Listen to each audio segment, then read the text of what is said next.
Question number 426 कह रहा है कि निम्नलिखित में से किस देश में दोहरी नागरिकता का प्रावधान है। और इसमें दिया गया है आपके लिए ऑप्शन स्विट्जरलैंड और यूएसए, भारत और यूएसए, भारत और स्विट्जरलैंड, यूएसए और यूके। ठीक है, कैलाश जी करें ए होगा, बिल्कुल ठीक है। तो यहाँ पे ए ऑप्शन बिल्कुल सही आप बता रहे हैं। स्विट्जरलैंड और यूएसए में दोहरी नागरिकता का प्रावधान है। ठीक है, बात करें यूएसए में तो वहाँ पे राज्य और राष्ट्र की 2 तरह की नागरिकताएं मिलती हैं। स्विट्जरलैंड की बात करें तो यहाँ पे जो है 3 तरह की नागरिकताएं मिलती है। तो याद रखिएगा, स्विट्जरलैंड में जो है 3 तरह की नागरिकता देखने को मिलती है। ठीक है, लेकिन यहाँ पे दोहरी नागरिकता की जो बात की गई है तो यहाँ पे ऑप्शन ए इसके लिए राइट आंसर हो जाएगा, स्विट्जरलैंड और यूएसए। क्वेश्चन नंबर देखिए, कह रहा है 427 प्रश्न कह रहा है कि भारतीय संविधान की कौन सी धारा भारतीय नागरिकता को स्पष्ट करती है। ये तो बहुत ही आसान प्रश्न है, सभी लोगों को पता है कि धारा जो है 5 से 11 है। ठीक है, 5 से 11 में आपको नागरिकता संबंधी जो है अधिकार देखने को मिलता है। ठीक है, तो बिल्कुल, तो याद रखें, भारत में जो नागरिकता है 5 प्रकार से मिलती है और 3 प्रकार से जो है नागरिकता आपकी जा सकती है। तो ऑप्शन बनेगा इस प्रश्न के लिए सी। क्वेश्चन नंबर 428 कह रहा है कि निम्न में से कौन सा भारतीय संविधान का अनुच्छेद सार्वजनिक सेवाओं में अवसर की समानता प्रदान करता है।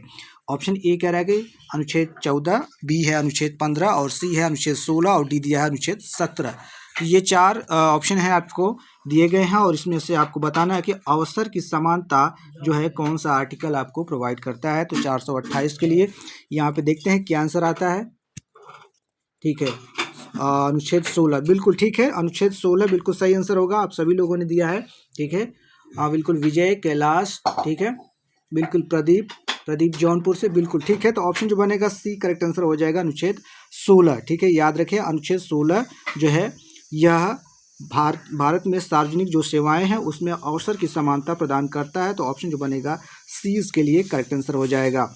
बढ़ते हैं अगले प्रश्न की तरफ। अगला प्रश्न है यह क्वेश्चन नंबर 428। प्रश्न देखिए, कह रहा है कि भारतीय संविधान का कौन सा भाग नागरिकता से संबंधित है। यहाँ पे आपको बताना है कि इनमें से कौन सा भाग जो है नागरिकता से संबंधित है। पहला कह रहा है कि भाग 2, दूसरा है भाग 3, तीसरा है भाग 4 और भाग 5। तो ये भी बहुत ही आसान प्रश्न है कि नागरिकता संबंधी जो है अधिकार ये जो है इस तरह के किस आर्टिकल में दिए गए हैं। तो ये सभी को पता है कि ऑप्शन ए इसमें राइट आंसर होगा, भाग 2। हाँ, कैलाश जी करें ए होगा, प्रदीप का भी ए आंसर आ रहा है। ठीक है, चलिए बिल्कुल सही है। तो छोटा प्रश्न था, ऑप्शन बनेगा ए। अगला प्रश्न है यह है क्वेश्चन नंबर आपके लिए दोस्तों 430 नंबर का प्रश्न है। प्रश्न कह रहा है कि कौन से अनुच्छेद के तहत भारतीय नागरिकों को 6 स्वतंत्रताएं दी गई हैं। ए कह रहा है अनुच्छेद 18, बी है अनुच्छेद 19, सी है अनुच्छेद 20 और डी यह है अनुच्छेद 21। क्वेश्चन नंबर 430 से 430 की बात करें दोस्तों तो यहाँ पे राइट आंसर बनेगा अनुच्छेद 19। तो अनुच्छेद 19 में 6 जो है स्वतंत्रताएं दी गई हैं। याद रखिएगा, ऑप्शन जो बनेगा बी करेक्ट आंसर हो जाएगा। ठीक है, तो यहाँ पे बी वाले सभी लोगों का राइट आंसर है, ऑप्शन बनेगा बी। क्वेश्चन नंबर हम लोग देखेंगे 431। प्रश्न करा कि नागरिकता प्राप्त करने का निम्न में से कौन सा साधन है। जन्म के आधार पर, शिक्षा के द्वारा, धन संपत्ति होने पर या प्रधानमंत्री की कृपा पर। तो नागरिकता प्राप्त करने का इनमें से कौन सा साधन हो सकता है। तो ये भी आसान प्रश्न है। जन्म के आधार पर जो है हमारे देश में नागरिकता मिल सकती है, शिक्षा के आधार पर नहीं। आप कितने शिक्षित हैं इससे मतलब नहीं है कि आपको नागरिकता मिल जाए। आपके पास कितना भी संपत्ति होगी आपको नागरिकता नहीं मिल सकती है और प्रधानमंत्री आपको नागरिकता नहीं दे सकते हैं। तो ऑप्शन बनेगा ए, जन्म के आधार पर। ठीक है, तो याद रखिएगा जन्म के आधार पर। तो भारत में 5 प्रकार से जो है नागरिकता प्राप्त की जा सकती है। पहला है आपका जन्म द्वारा, दूसरा है वंश द्वारा, तीसरा है देशीकरण द्वारा, चौथा है पंजीकरण द्वारा और 5वां आपका है भूमि का विस्तार के जरिए। तो ऑप्शन बनेगा इस प्रश्न के लिए ए। अगला प्रश्न हम लोग देखेंगे, क्वेश्चन है 432। प्रश्न कह रहा है कि भारतीय संसद ने नागरिकता अधिनियम पारित किया 1960 में, 1955 में, 1975 या 1980। 432 के लिए यदि बात करें दोस्तों तो यहाँ पे आंसर बनेगा 1955। ठीक है, 1955 राइट आंसर हो जाएगा। तो भारतीय नागरिकता अधिनियम संसद द्वारा 1955 में पारित किया गया था। इसके अंतर्गत नागरिकता प्राप्त करने के तरीकों के बारे में विस्तृत चर्चा की गई है। अगला प्रश्न देखेंगे, क्वेश्चन है आपके लिए दोस्तों ये 433। प्रश्न करा कि यदि संविधान परम संप्रभु है तो तात्कालिक संप्रभुता आरोपित है इसमें राष्ट्र में, निर्वाचक गण में, विधि निर्माता निकाय में या शासक दल में। 433 की बात करें दोस्तों, तो यहाँ पे करेक्ट आंसर जो बनेगा विधि निर्माता निकाय में, ठीक है। यदि संप्रभुता परम संप्रभु है तो तात्कालिक यानी कि वर्तमान जो संप्रभुता रहेगी वह जो विधि निर्माता होंगे उसके अंतर्गत ये आएगी, ठीक है, संप्रभुता। तो ऑप्शन जो बनेगा यहाँ पे सी। अगला प्रश्न है, यह है क्वेश्चन नंबर आपके लिए दोस्तों 434। प्रश्न देखिए, कह रहा है कि विधि के शासन वाक्यांश में प्रयुक्त विधि पद का अभिप्राय है। ये कह रहे हैं मानव स्थापित विधि, दूसरा है प्राकृतिक विधि, तीसरा है संविधान के अधिसमय, चौथा सामान्य विधि। 434 की बात करें दोस्तों, तो यहाँ पे प्रश्न था कि विधि के शासन वाक्यांश में प्रयुक्त विधि पद का क्या अभिप्राय होगा। इसका मतलब ये होता है कि विधि को बनाने वाले कौन है, तो ऑप्शन बनेगा मानव स्थापित विधि, ठीक है। यानी विधि का शासन जहाँ पे होगा मानव के द्वारा बनाई गई विधि के द्वारा वहाँ पे जो है शासन होगा। तो ऑप्शन बनेगा ए इसके लिए करेक्ट आंसर हो जाएगा। बात करें भारत में तो संविधान सर्वोच्च है और इस कारण कोई भी व्यक्ति या अधिकारी संविधान के प्रावधानों का उल्लंघन नहीं कर सकता है, जो कि संविधान भी जो है लोगों के द्वारा ही बनाया गया है। क्वेश्चन नंबर 435 करा कि धर्मनिरपेक्षता से तात्पर्य है। धर्मनिरपेक्षता का अर्थ क्या हो सकता है। पहला ऑप्शन कह रहा है कि धर्म की राजनीति से पृथकता, दूसरा धार्मिक स्वतंत्रता, तीसरा राज्य का कोई धर्म न होना, चौथा धार्मिक समानता। 435 के लिए आंसर आप लोगों का जो होगा यहाँ पे याद रखेगा सी आंसर करेक्ट आंसर हो जाएगा। राज्य का कोई भी धर्म नहीं होगा, यही होगा धर्मनिरपेक्षता का तात्पर्य, ठीक है। हमारे देश में धर्मनिरपेक्षता की बात करें तो यह संविधान के 42वें संशोधन में आपको देखने को मिलता है, ठीक है। धर्मनिरपेक्षता शब्द जोड़ा गया था 1976 में। बढ़ते हैं अगले प्रश्न की तरफ। अगला प्रश्न है, यह क्वेश्चन नंबर आपके लिए 436। प्रश्न देखिए, कह रहा है कि निम्नलिखित युग्मों का सही मिलान कीजिए तथा सही कूट चुनें। यहाँ पे कुछ जो है केस दिए गए हैं, उनसे संबंधित कुछ जो है बातें बताई गई हैं कि किस केस से संबंधित कौन से जो है बातें आई थी उस समय कोर्ट में, ठीक है। तो गोलकनाथ केस दिया है, शमशेर सिंह केस दिया है, मिनर्वा मिल्स केस दिया है, केशवानंद भारती केस दिया है। बी में कह रहा है आधारभूत संरचना का सिद्धांत, दूसरा है मौलिक अधिकार, तीसरा राज्य के नीति निर्देशक तत्व, चौथा है राष्ट्रपति के अधिकार। इसमें 5 ऑप्शन दे दिए गए हैं। आपातकालीन उपबंध, इसके लिए हम लोग बात करें तो गोलकनाथ केस का जो संबंध है दोस्तों यह मौलिक अधिकार से है, तो यहाँ पे बी हो जाएगा।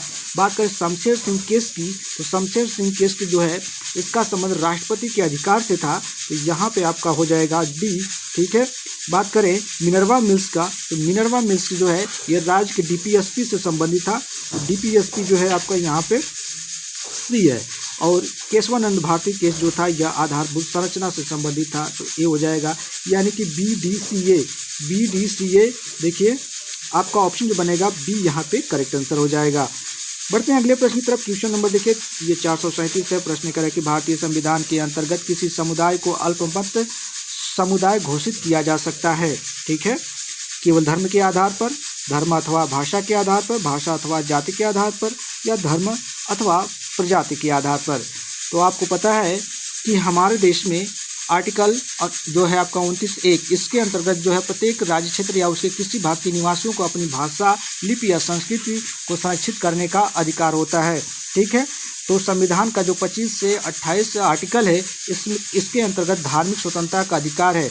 बात करें 29 और 30 की, तो इसमें धार्मिक एवं भाषाई अल्पसंख्यकों के बारे में प्रावधान किए गए हैं। तो अल्पसंख्यक किसे कहा जाएगा, तो इसमें याद रखेगा ऑप्शन जो बनेगा भाषा और धर्म के आधार पर, तो ऑप्शन जो बनेगा बी, यानी कि धर्म और भाषा के आधार पर हमारे देश में किसी समुदाय को अल्पसंख्यक घोषित किया जा सकता है। क्वेश्चन नंबर देखेंगे हम लोग 438। प्रश्न देखिए, कह रहा है कि नीचे इसमें कह रहा है कि सूची 1 तथा सूची 2 को सम्मिलित कीजिए तथा सूचियों के नीचे दिए गए कूट का प्रयोग कर सही उत्तर का चुनाव करें। सूची 1 में विचार है कि दूसरे सूची में नीति निर्देशक सिद्धांतों की प्रकृति पर विचार दिया गया है। पन्नीकर हैं, अंबेडकर जी हैं, VN राव जी हैं, जेनिंग्स हैं। और इसके आगे लिया गया है आपका पूर्ण आकांक्षा, नैतिक उपदेश, आर्थिक क्षेत्र में समाजवाद और आर्थिक लोकतंत्र। 438 की बात करें दोस्तों, तो यहाँ पे यदि हम लोग मिलान करें तो यहाँ पे देखिए इसका पहला जो कह रहा है पन्नीकर, तो पन्नीकर का है आर्थिक क्षेत्र समाजवाद, ठीक, आर्थिक क्षेत्र में समाजवाद, यानी कि तीसरा बनेगा। अंबेडकर का संबंध है, याद रखिएगा, आर्थिक लोकतंत्र से, जो कि आपका और ये चौथा बनेगा BN राव का संबंध है नैतिक उपदेश से, इसमें दूसरा बनेगा जेनिंग्स का संबंध है पूरे आकांक्षा से। तो फर्स्ट हो जाएगा यानी कि तीसरा, चौथा, दूसरा, पहला। तो ऑप्शन बनेगा डी इसके लिए, ठीक है। चलिए अगला प्रश्न देखते हैं। क्वेश्चन नंबर है आपके लिए ये 439 प्रश्न। देखिए कह रहा है कि भारतीय संविधान के निम्नलिखित में से किस अनुच्छेद में राज्य पद को परिभाषित किया गया है? अनुच्छेद 1, अनुच्छेद 8, अनुच्छेद 10 या अनुच्छेद 12। तो इसके लिए आंसर देखिए, राइट आंसर बनेगा आपका ऑप्शन डी, अनुच्छेद 12। अनुच्छेद 12 में राज्य पद को परिभाषित किया गया है। आर्टिकल जो 12 है इसमें राज्य की परिभाषा दी गई है, ठीक है। तो याद रखिएगा ऑप्शन बनेगा डी, ठीक है। तो संविधान के भाग 3 के अनुच्छेद 12 में जब तक कि संदर्भ से अन्यथा अपेक्षित न हो, राज्य के अंतर्गत भारत की सरकार और संसद तथा राज्यों में से प्रत्येक राज्य की सरकार और विधानमंडल तथा भारत के राज्य क्षेत्र के भीतर या भारत सरकार के नियंत्रण के अधीन सभी स्थानीय और अन्य प्राधिकारी, इसकी जो है विस्तृत व्याख्या की गई है। अगला प्रश्न है यह क्वेश्चन नंबर 440। प्रश्न कह रहा है कि निम्नलिखित में से कौन कल्याणकारी राज्य से मेल नहीं खाता?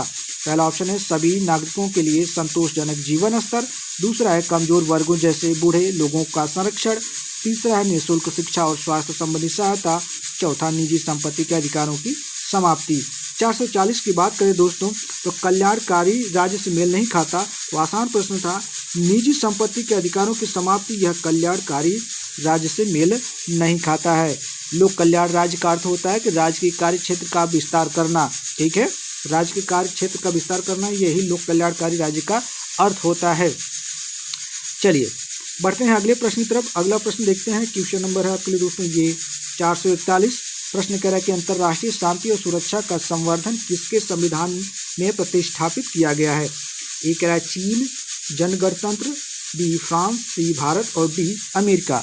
441 की बात करें दोस्तों तो यहाँ पे सभी लोगों को पता है कि सी करेक्ट आंसर हो जाएगा भारत। अंतर्राष्ट्रीय शांति सुरक्षा का संवर्धन ये भारत के संविधान में देखने को मिलता है, ठीक है। याद रखेगा भारतीय संविधान के राज्य की नीति निषेध तत्वों के अंतर्गत आपको आर्टिकल 50 जो है उसके अंतर्गत आपको ये चीज़ देखने को मिलेगी। तो ऑप्शन जो बनेगा सी राइट आंसर हो जाएगा। अगला प्रश्न देखिए यह है क्वेश्चन नंबर 443। प्रश्न करें कि भारतीय संविधान का अनुच्छेद 38 प्रदान करता है संरक्षण, आर्थिक क्रियाकलाप, सामाजिक क्रियाकलाप या कल्याणकारी राज्य। तो 38 जो है अनुच्छेद DPSP के अंतर्गत आता है। यह क्या प्रदान करता है? बात करें दोस्तों इसका तो याद रखिएगा कल्याणकारी राज्य की बात करते हैं 38। तो ऑप्शन जो बनेगा डी इसके लिए करेक्ट आंसर हो जाएगा। भारतीय संविधान का अनुच्छेद 38 लोक कल्याण से संबंधित है। इसमें राज्य से अपेक्षा की गई है कि वह अपने नागरिकों के लिए ऐसी व्यवस्था करे जिससे उनकी सामाजिक, आर्थिक, राजनीतिक न्याय सुनिश्चित हो सके। आखिरी प्रश्न देखिए कह रहा है कि किस संवैधानिक संशोधन द्वारा भारत के संविधान में मौलिक कर्तव्यों को जोड़ा गया? तो आसान प्रश्न है, ठीक है। तो ऑप्शन बनेगा बी 42वां संवैधानिक संशोधन। बहुत इजी प्रश्न था तो बी आंसर करेक्ट आंसर हो जाएगा। 10 जो है मूल कर्तव्य जोड़े गए थे और 11वां जो मौलिक कर्तव्य है यह 86वां जो संशोधन होता है तब जोड़ा गया था, ठीक है। याद रखें तो ऑप्शन बनेगा बी। तो आज के लिए दोस्तों बस इतना ही। मैं आप लोगों को अपलोडेड फॉर्म में वीडियो दे रहा हूँ, ठीक है। तो मिलते हैं किसी नेक्स्ट वीडियो में, तब तक के लिए थैंक यू, धन्यवाद।